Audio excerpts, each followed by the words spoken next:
Selamat datang pemirsa, kembali lagi bersama saya Nauri Ardila dalam acara Learning Journal membahas tentang teknik reportase. Apa itu berita? Berita merupakan suatu laporan cerita dari sebuah kejadian penting yang bisa menarik perhatian umum. Berita juga merupakan peristiwa yang berisi informasi terkini yang penting, suatu laporan cerita dari sebuah kejadian penting yang bisa menarik perhatian umum. Selanjutnya yaitu jenis-jenis berita. Yang pertama, straight news atau berita yang ditampilkan secara formal. Yang kedua, soft news, berita yang ditampilkan secara santai. Dan yang ketiga, feature news. Yang keempat, in-depth news, yaitu berita yang dikemas secara khusus dan mendalam. Tayangannya lurus, baik tentang biografi atau profil suatu perusahaan. Breaking news bagian dari berita hard news, berita yang lurus, memuat fakta yang sesuai dengan data dan acaranya khusus. Yang terakhir, insert investigasi yang dibahas lebih mendalam. Selanjutnya, nilai-nilai berita. Magnitude atau besar masalah.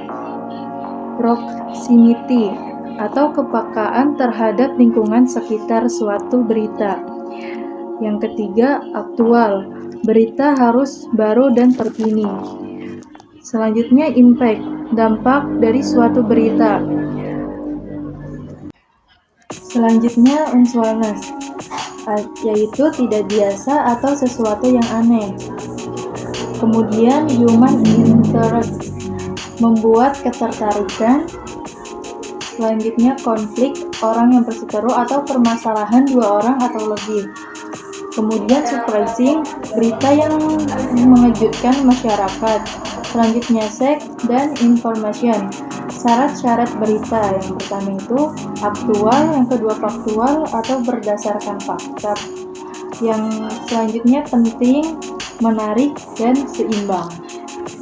Selanjutnya membahas tentang mass media. Yang pertama media cetak, media cyber, dan media elektronik. Apa itu isu? Isu merupakan suatu masalah dan belum terpecahkan yang siap diambil keputusannya. Dan apa itu fact? Yaitu hasil pengamatan yang objektif, real atau nyata, dan dapat dilakukan verifikasi oleh siapapun. Selanjutnya bagaimana menentukan riset dan dokumentasi. Yang pertama yaitu wawancara, foto yang dilakukan itu tidak ngasal. Yang terakhir itu nulis. Selanjutnya macam-macam wawancara.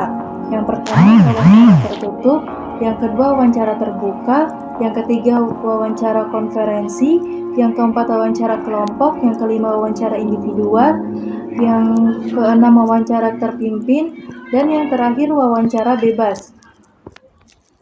Dalam pembawaan berita juga ada hal-hal yang harus dilakukan. Yang pertama lafal, yang kedua volume, yang ketiga tempo dan jeda, dan yang terakhir intonasi.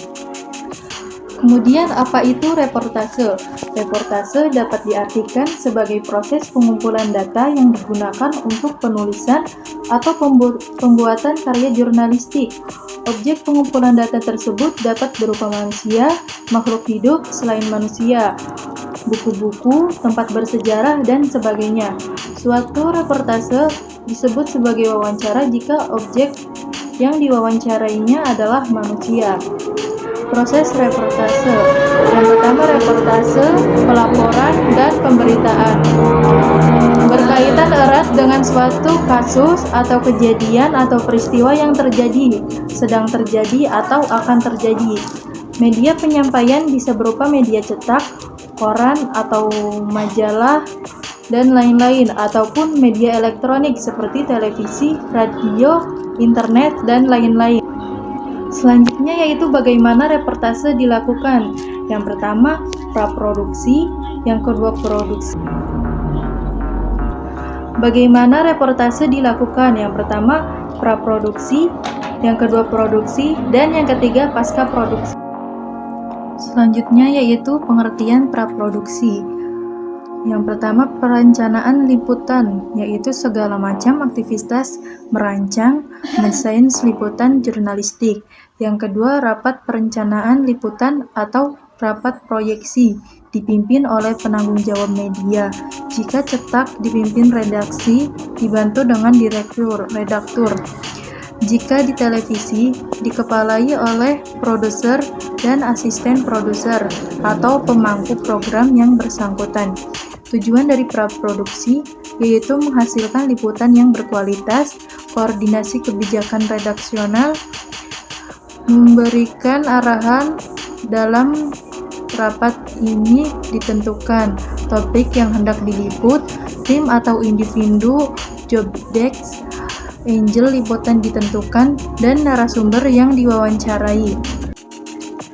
Selanjutnya yaitu produksi atau proses liputan. Menembus narsum. Apa itu narasumber? Yaitu sebagai sumber berita. Narsum dapat berasal dari berbagai kalangan yang membantu melengkapi liputan. Narsum dapat diartikan pelaku atau orang terdekat yang dapat dimintai keterangan. Karakteristik narasumber, ada yang banyak berbicara, malah balik bertanya, bahkan susah ditemui. Pahami latar belakang narasumber. Pakem dari proses reportase adalah psikologi, membaca berbagai macam sifat dan karakteristik narasumber. Ambil hati lawan bicara sebab bagaimanapun kita membutuhkan mereka untuk mendapatkan informasi. Selanjutnya yaitu pasca produksi atau finishing. Yang pertama, himpunan semua data yang telah terkumpul dan cari sesuai kebutuhan. Yang kedua, proses editing. Yang ketiga, evaluasi. Dan yang terakhir, distribusi berita. Demikian berita dari saya Nauri Ardila, mohon pamit undur diri dan sampai jumpa.